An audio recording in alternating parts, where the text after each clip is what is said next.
तुम नामुमकिन को मुमकिन बनाना चाह रही हो। मैं कुछ सुनना नहीं चाहती। तुम्हें सुनना पड़ेगा।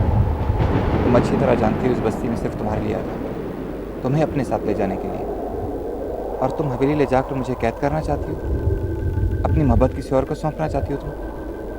आगुल, कहाँ का इंसाफ है ये? मीरल, मेरे पास इसके अलावा कोई रास्ता नहीं है। हम नया रास्ता बना लेंगे, तुम आओ। मीरल, तुम्हें मेरी खातिर साज़ैन का साथ देना होगा। यही तो नहीं कर सकता।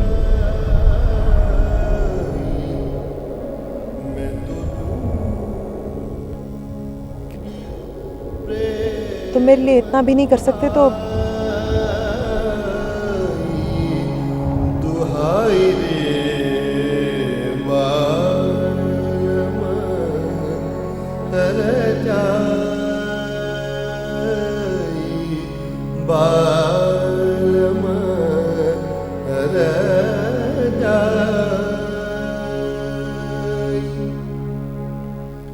मैं तो दूंगी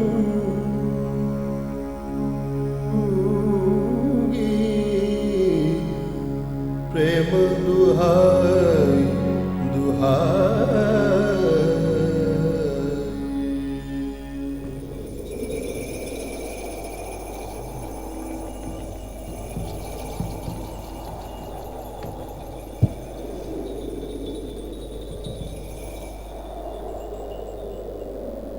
क्या बात है?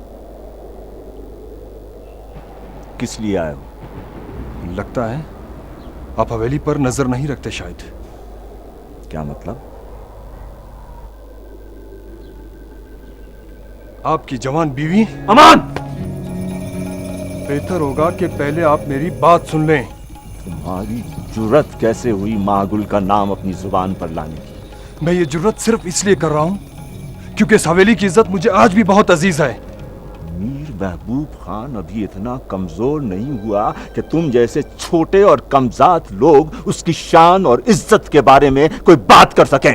जो बात मैं कहने जा रहा हूं वो बात कल सारी बस्ती कोई भी इल्जाम लगाने से पहले सोच लेना कि उसके बाद तुम गिनती की सांसें ले सकोगे। अब मेरी सांसें और मेरा दिल किसी के पास गिरवी नहीं रखा हुआ। अब कोई मेरा कुछ नहीं बिगाड़ सकेगा।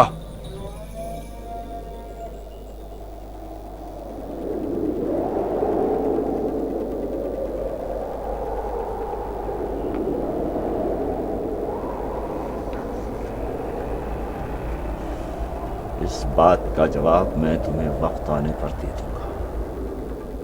फिलहाल तुम दफा हो जाओ, यहां से निकल जाओ मेरी हवेली से। ये गोदी मागुल आ गई हैं। अब शायद ये खुद सहरा से अपनी मुलाकात का जिक्र करें।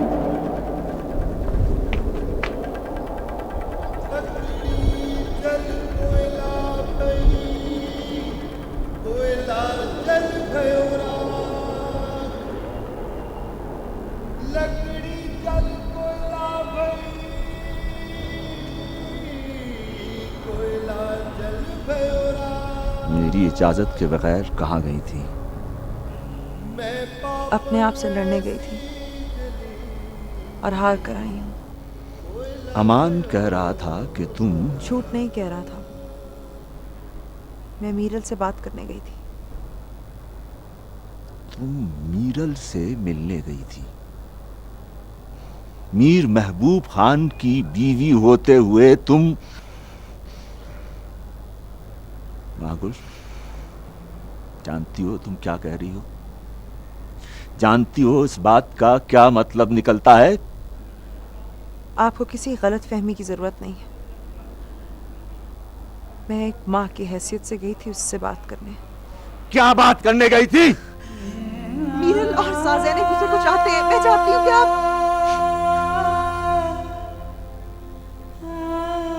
इसके आगे एक लफ्ज मुंह से नहीं निकालना, वरना।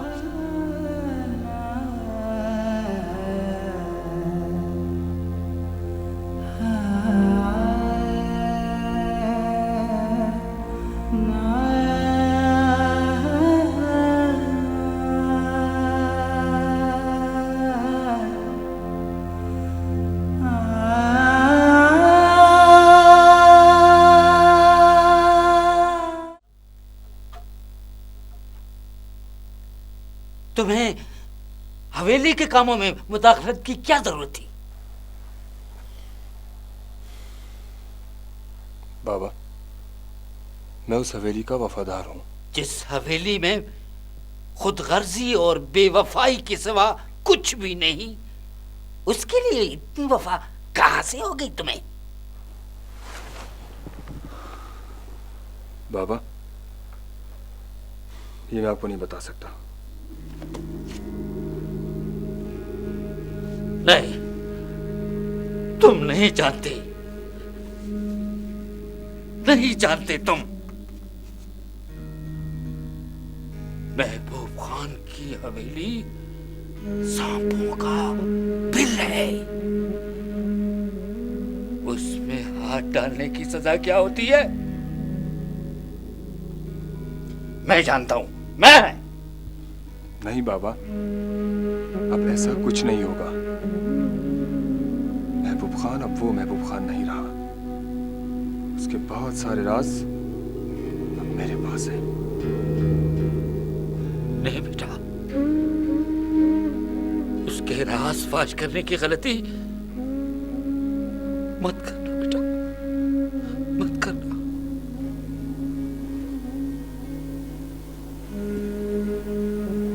उसकी सजा क्या होती है ये मैं जानता हूं।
महबूब खान, तुम?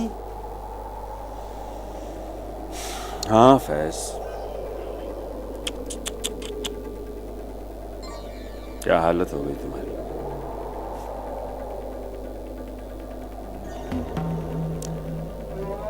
फैज, जानते हो तुम्हें बॉर्डर फोर्स तलाश कर रही है। लेकिन मैं तो भाग भी नहीं सकता। हाँ बिल्कुल। देखो फैज, लंगड़े घोड़े और माजूर कारिंदे को महबूब खान कभी भी जिंदा नहीं छोड़ता। इसकी वजह क्या? वो ये कि लंगड़ा घोड़ा बेकार हो जाता है और माजूर कारिंदा खतरनाक। देखो, तुम्हारे पास बहुत सारे राज हैं ना, वो फाश न हो जाए, इसलिए तुम्हारी जुबान बंद करना जरूरी है। महबूब खान, मैं तुम्हारा वफादार हूं। जानता हूं मैं, लेकिन ये लोग इस पूरी तरह मारते हैं ना, इंसान बेवफाई पर मजबूर हो जाता है। महबूब खान, ये फैज मर जाएगा लेकिन अपनी जबान बंद रखेगा, नहीं बोलेगा। मुझे कसम है अपनी औलाद की।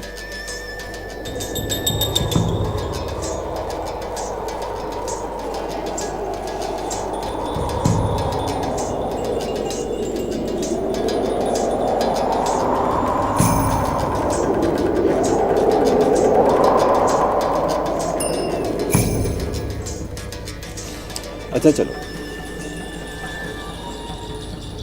मैं तुम्हारी जान नहीं लेता, अपने पास रखता हूं। कल तुम गिरफ्तार हो जाओगे ना, बेटे को हवेली भेज देना, अपने बेटों की तरह रखूंगा। जब तक तुम्हारी जुबान बंद रहेगी, जिंदा रहेगा तुम्हारा बेटा।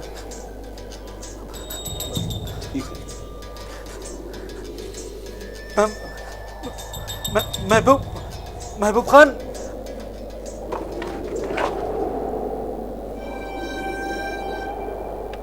चुप रहना बेटा।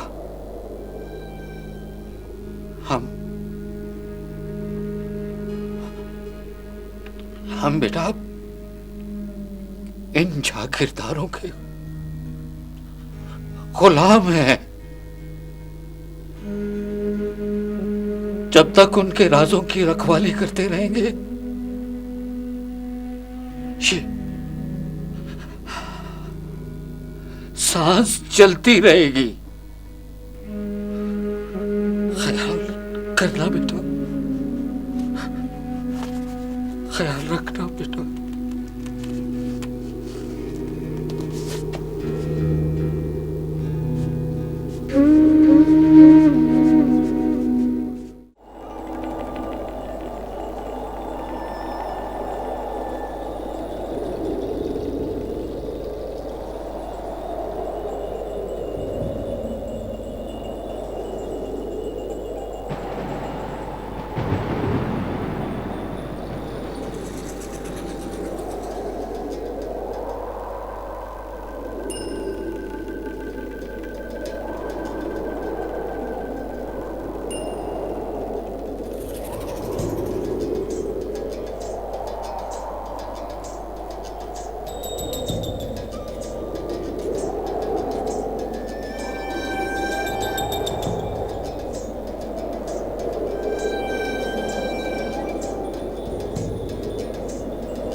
साहब, आपकी तबीयत तो ठीक है? बस ऐसे ही चक्कर सा आ गया था। रात दिन काम करने की वजह से शायद ऐसा हो रहा है। सब ठीक हो जाएगा। मीर साहब की अभी तबीयत ठीक नहीं है, बाद में आना। नहीं ठीक है, आने दो। हाँ गुल, बताओ। वो बॉर्डर फोर्स की इत्तला आई है।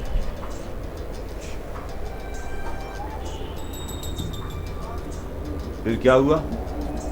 मीर साहब कहीं ऐसा तो नहीं कि उन्हें... गुल तुम बताओ। मीर, उन्हें बॉर्डर के करीब एक लाश मिली है। लाश? किसकी हो सकती है? वो कह रहे हैं कि शायद हमारे आदमियों ने। हमारे आदमी? बकवास करते हैं सब। हमारे आदमी इस वक्त किसी की जान क्यों लेंगे?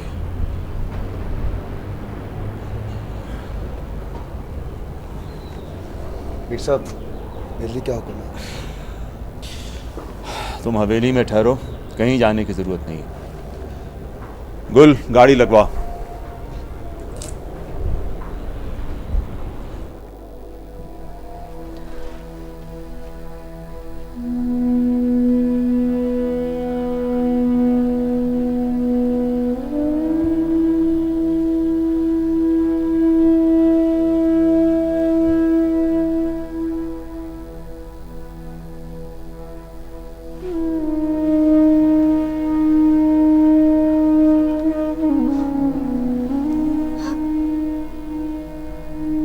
वजह से रो रही हैं? पता नहीं। बाबा ने आपको मेरी वजह से बहुत डांटा है ना? मुझे उनकी फिक्र नहीं है। फिर आप मीरल की वजह से मायूस होंगी? यही तो दुख है। मुझे ना मीरल ने मायूस किया है ना तुमने। लगता है आप मीरल को मुझसे ज्यादा जान गई हैं। वो क्या चाहता है उसका अंदाजा हो गया है आपको। नहीं, ये सिर्फ तुम्हारा ख्याल है। मैं मीरल को सिर्फ तुम्हारी वजह से जानने लगी हूँ, और मीर उससे। मैं सब समझती हूँ। क्या समझती हो?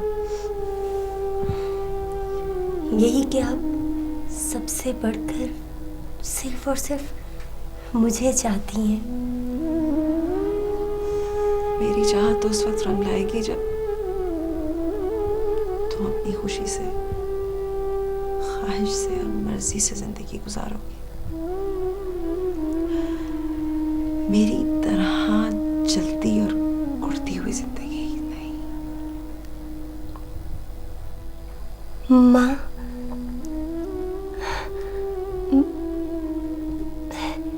मेरा मतलब है। पगली, माँ कहने के बाद कोई और मतलब नहीं रहता सिवाय माँ के। आज एक वादा करेंगी? अब वादों की कौन सी ऐसी सरहद रह गई है जिसे पाटना है? फिर भी कहो। अब आज के बाद मेरे लिए बिल्कुल परेशान नहीं होंगी और कभी भी आंसू नहीं पाएंगी। अरे माँ कहा है तो ऐसे फजूल मशवरे मत दो।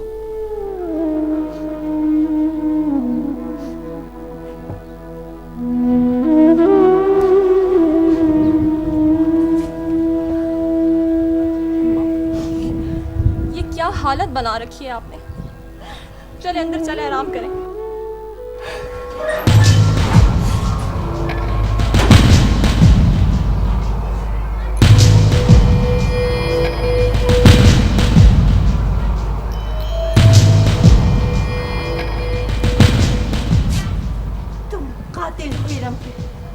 तुमने मेरी मासूम बच्ची की जान ली है। मैं तुम्हें जिंदा नहीं छोड़ूंगी, नहीं छोड़ूंगी। अम्मा, खुदा के लिए आप क्या कर रही हैं? छोड़ दो मुझे। इसने मारा है मेरी बेटी को। पता नहीं कितने घरों को उजाड़ा इस जालिम ने। ये जालिम है, ये जालिम शख्स है। अम्मा, आप इनसे पूछें ये यहाँ क्यों आए हैं? अपने नापाक कदम लेकर चले जाओ यहाँ से। निकल जाओ मेरी दहलीज से। अब हमारे पास क्या रह गया है? खुदा के लिए हमारा पीछा छोड़ दें। पहले शायद ऐसा हो जाता, लेकिन अब ऐसा नहीं होगा। मैं इरम को बीवी बना के ले गया था, कुछ और बना के नहीं ले गया था। लेकिन तुम दोनों माँ बेटी से बर्दाश्त नहीं हुआ, तुमने जहर दे दिया उसे। बोलो, क्यों किया ऐसा? क्यों किया? बोलो, जवाब दो, जवाब दो। ये झूठ है, गलत है, ये इल्जाम है हम पे। मुझे अगर पहले पता होता कि तुम मेरी बेटी से शादी उसकी जान लेने के लिए कर रहे हो, तो मैं अपने हाथों से जहर दे देती। लेकिन तुमसे उसकी शादी हरगिज़ नहीं करती, हरगिज़ नहीं करती मैं उसकी शादी।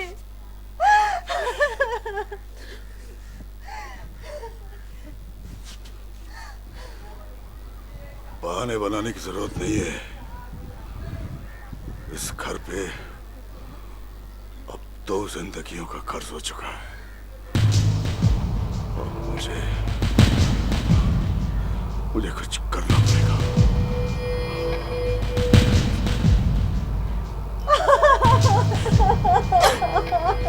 अबे शाम से पहले मुझे बॉर्डर पे निकलना है, उसका मैं पता ही नहीं अभी तक। शीदे का बार बार फोन आता है लेकिन मैंने अटेंड नहीं किया। अच्छा किया, उसको 100 मरतबा समझाया कि मोबाइल पे फोन मत किया कर, चेकिंग हो रही है आजकल, लेकिन उसको समझ नहीं है। हाँ, मेरे बाद उसको कोई काम नहीं देना। ठीक है जी। और वो जो मैंने चीजें मंगवाई थी वो मैंने गाड़ी में रखवा दी, लेकिन बहुत महंगी चीजें हैं जी वो। अबे सत्तार भाई महंगी चीजें पसंद करता है तो तोहफे भी महंगी मंगवाता है। लेकिन वो तमाम तो लड़कियों की चीज। अबे चुप।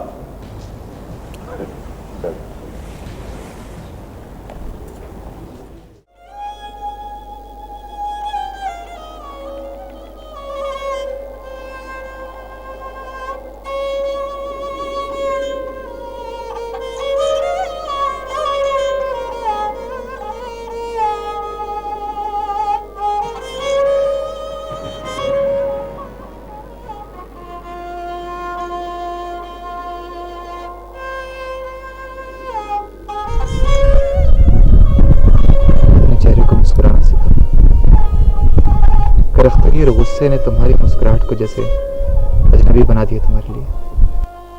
ये होंठ जैसे मुस्कुराना ही भूल गए। ऐसा क्यों है? एक अरसे से खुश रहने और मुस्कुराने की आदत सी नहीं रही। हर चीज अजनबी से होती जा रही है। मुनासिब समझो तो मुझे बताओ, दोस्त बनकर, भाई समझकर। एक अरसे से जब्त करता आ रहा हूँ। इजहार करना बहुत अजीब सा लगता है मुझे। इजहार कर देना इंसान के लिए ज़रूरी है। पहले मेरी ज़बान भी इजहार करना नहीं जानती थी, इसीलिए मैंने सरोंस को अपना इजहार का ज़रिया बना लिया। तुम समझते हो ना मेरी सरोंस की ज़बान को? हाँ, पहले मुझे तुम्हारे सरोंस की आवाज़ पे बहुत गुस्सा आता था। और अब जब से मुझे पता चला है कि तुम माकुल के लिए बजाते हो, मुझे तुम्हारे सुर बुरे नहीं लगते। तुम्हें कैसे पता चला कि मैं यहाँ माकुल के लिए आया हूँ? मीरल,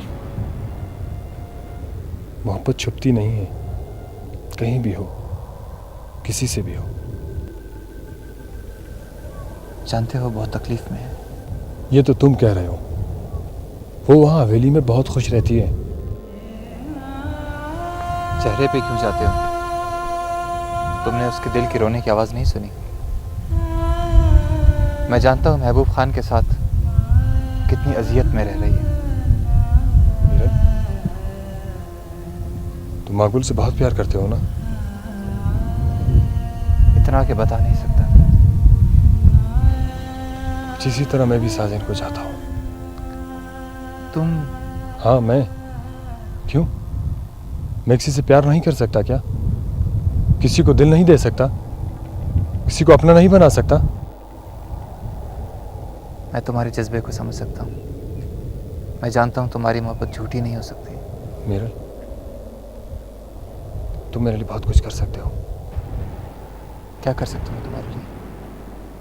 मगर तुम जानते हो हवेली मेरी क्या हैसियत है। देखो, मैं माकुल को तुम तक पहुंचाऊंगा और तुम दोनों मिलकर साजिन का हाथ मेरे हाथ में दे देना। अमान, लगता है तुमने सिर्फ मोहब्बत की है, मोहब्बत का गम नहीं उठाया तुमने, मोहब्बत का अजाब नहीं देखा तुमने। मैंने मोहब्बत की है, सौदेबाजी करना नहीं आता मुझे।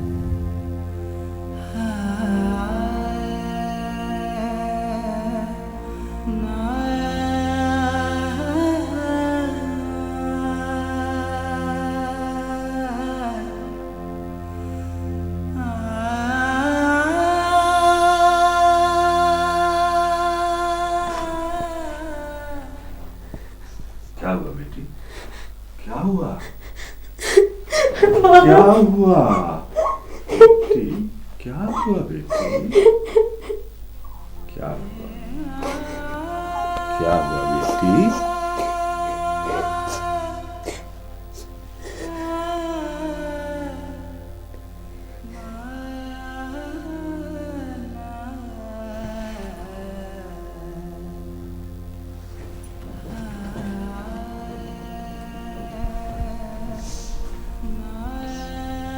पहली दफ़ा देख रही हूँ कि आपके दिल में अपनी बेटी के लिए मोहब्बत भी है, कोई नर्म गोशा भी रखते हैं आप उसके लिए।